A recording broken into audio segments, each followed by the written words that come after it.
Greetings, ladies and gentlemen, and welcome to this narration of the web series The Lost Terran. If you're new to the series, there is a playlist listed in the description, and as always, I hope that you enjoy. Chapter 5. Munto was more than frustrated. As it turns out, the standard medical scanner was only 10% larger than was needed for a standard galactic-sized organic.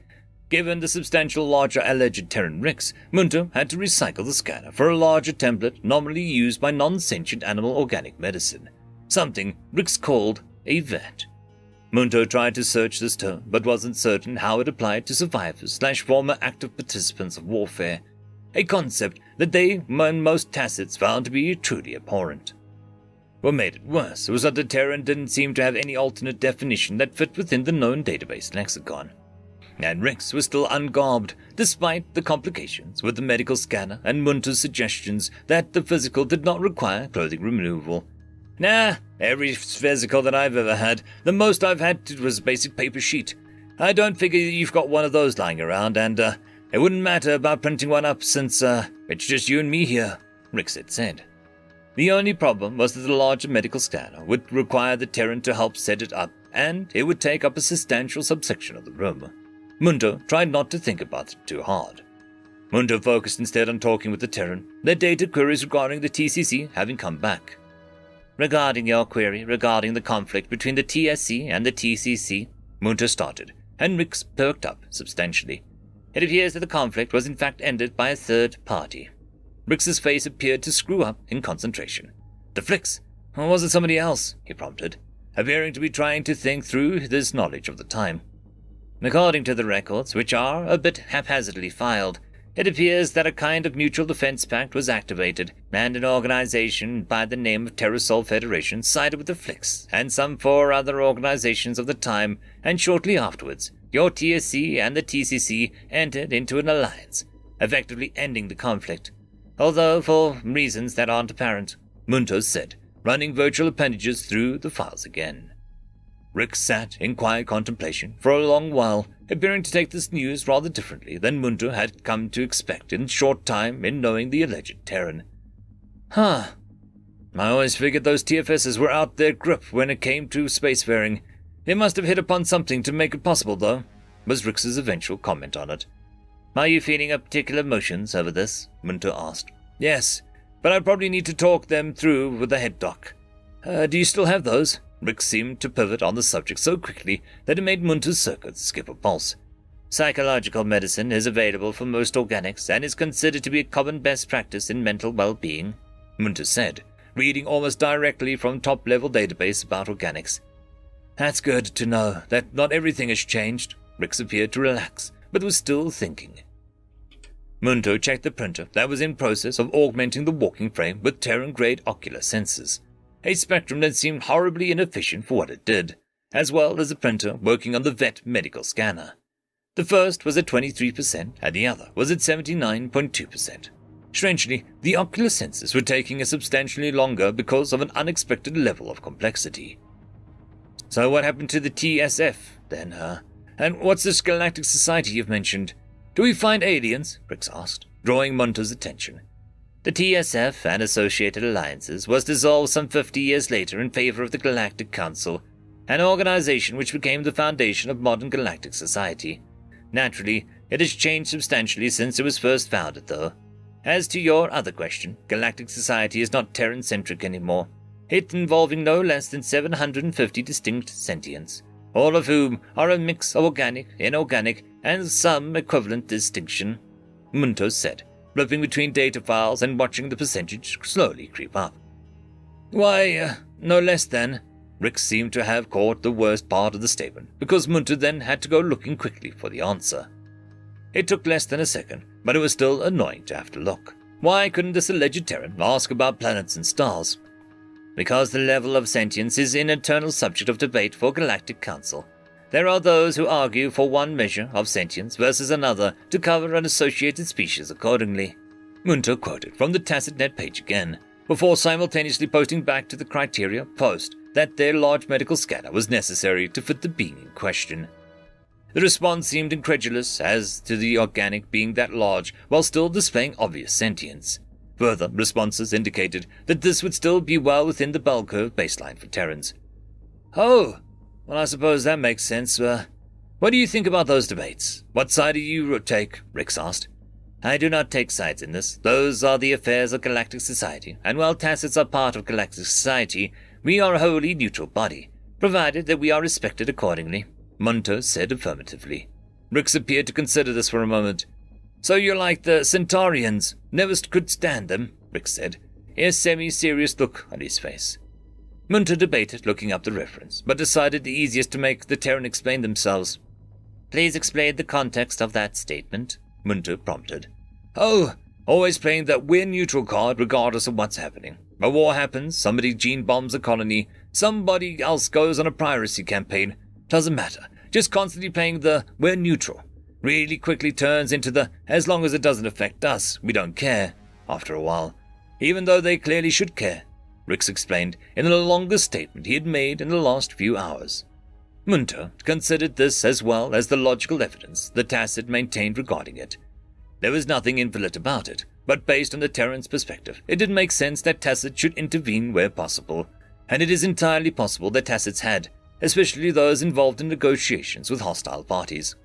Would you object to having wholly neutral parties in negotiations, ones that cannot be bought off or biased for or against you? Munter tried. Depends on what the negotiations are about.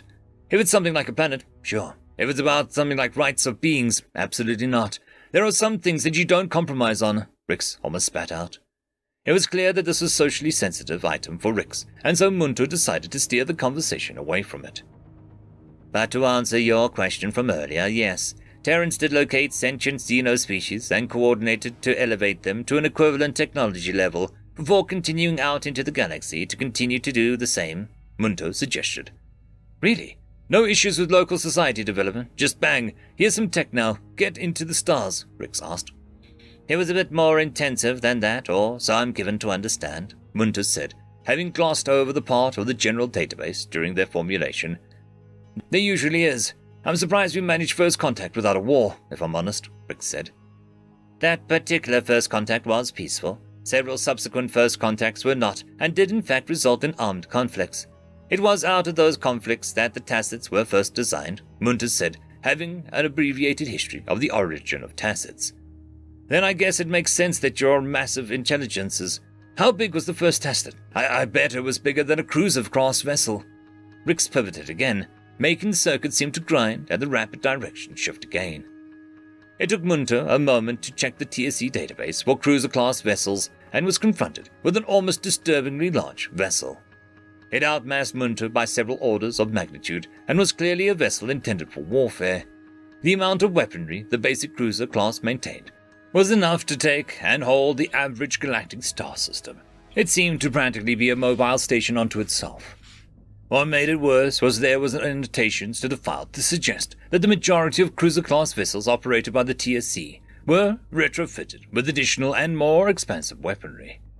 The level of savagery being displayed in the mere knowledge of the vessel was almost primal and terrifying. Munter mentally looked between the stack of data and the Terran sitting ungarbed next to the still-printing medical scanner, 95%. Reluctantly, Munter did compare the general specifications on mass and general configuration of the first Tacet with the cruiser class of the TSC. It was almost a perfect match. Munter dug in and started looking for more data, even making requests on TacetNet for first Tacet construction configuration. They received an almost instant data file since it was akin to asking for the atomic mass of helium to the 20th decimal point. Munter started doing a heavier comparison between the two, where a multitude of weapons arrays had been. The first thinking arrays had been installed. Where a dropship storage had been, a new power core to sustain the thinking arrays had been installed. It seemed almost gross to contemplate that the Tacets had been born of such a crude implementation. But here it was. Both the spare compartments intended for vast storages of weapons and personnel had been converted for the various mechanisms to support the Tacet. Sensor arrays had been added, the already prodigious sensor arrays being converted to support the new and varied sensors needed and now commonplace within the Tacet, although Munter hadn't ever wholly understood why. Bing! An internal chime sounded to Munter, and the note that the medical scanner was complete. Rix, please remove the completed scanner from the printer and assist in assembling it, Munter requested. Sure thing, Doc. By the way, what do you want me to call you? I know you said that your name was Munter with some numbers. What do I call you? Rick said, standing and stepping up to the printer in little more than 2 strides. Munter considered this a moment, having not had a lot of experience with organics, primarily by choice, and a lot of experience with just tacits and planets and stars. It just hadn't ever come up. It never really mattered. The thought that it hadn't mattered previously bothered Munter for some reason. Spawning threads that didn't make sense. Munter allowed them to persist for a few minutes before killing them.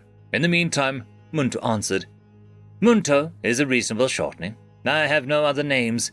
The numeric designation is in relation to the production facility in which I was formulated, Munter responded. Good enough, I guess. I'll just have to think of a nickname for you then, Rick said, a tight grin on his face. Is this flat pack? It took Munter a moment to realize the Terran was referring to the medical kit. Yes, I can use the walking frame to assist you, or I can direct you in how it is to be assembled, Munter said, checking the augmentation status. 29%. I'm pretty good at do-it-yourself as long as it isn't too delicate. They wouldn't let me be on a ship by myself if I wasn't capable of putting the odd bits together, Rix continued smiling. Very well, let's begin, Munter said.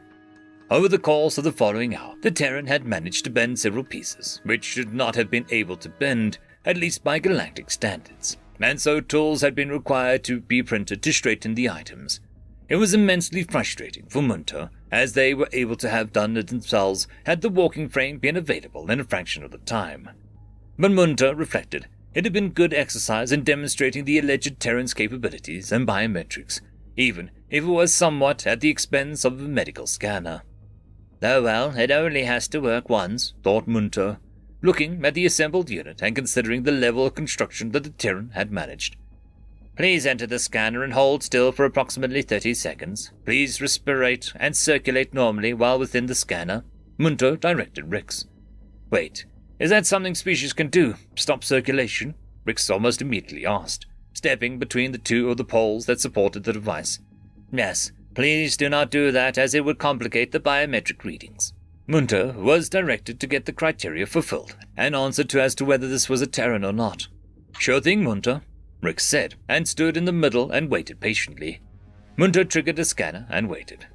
The first scans came back and revealed a lot what Munter already knew. Rix was an organic, was exothermic, possessed an internal skeletal structure of some sort, and had grasping appendages which were capable of supporting the body to which they were attached. Further scans revealed more about the internal skeletal structure, along with the internal musculature. The word overbuilt came back to Munter's conscious mind. The scans completed, and Munter was already trying to process all of it at once. It wasn't helping. So, are you done? Rix asked, seeming to jerk Munter out of the stack of data. I only ask as I'm a little cold, and I still like to see about getting something to eat. I believe I am finished with the scan. Please carve and break down the medical scanner. I should have some results shortly on compatible foods that I can produce, Munter said, eager to get back to the data. It looked worse the longer Munter looked at it. Of the criteria, so far, the only thing the Terran hadn't demonstrated was percussive maintenance. A fraction of a second later, Rix appeared to hit a joint of the medical scanner to help separate it into component pieces. It was just as bad as Munter was considering. Rix of the Terran Star Confederacy was in fact a Terran, and was almost certainly the last Terran. Munter tried to consider what these would mean and kept finding themselves at dead ends of thought paths. It wasn't helpful to keep thinking on this. After all, the rest of the tacits were waiting to hear back. Munter uploaded the completed criteria and the scans taken to the page with a marker, Terran confirmed according to stated criteria. From there, Munter started looking at compatible foods, focusing on simple foods that were most likely of some long-ago Terran origin. And, for the first time in a long while, Munter felt almost excited. It wasn't a star or a strange planetoid or even a peculiar comet, but this was a mystery that definitely needed solving. End of chapter. I would quickly like to thank the T5 channel members and Patreons. Casper Arnholtz, Cam Maxwell, Lord Azrekahl, It's Difficult to Pronounce, Dragzoon W.R.E, Holly's Sister, Arcadian. Thank you very much.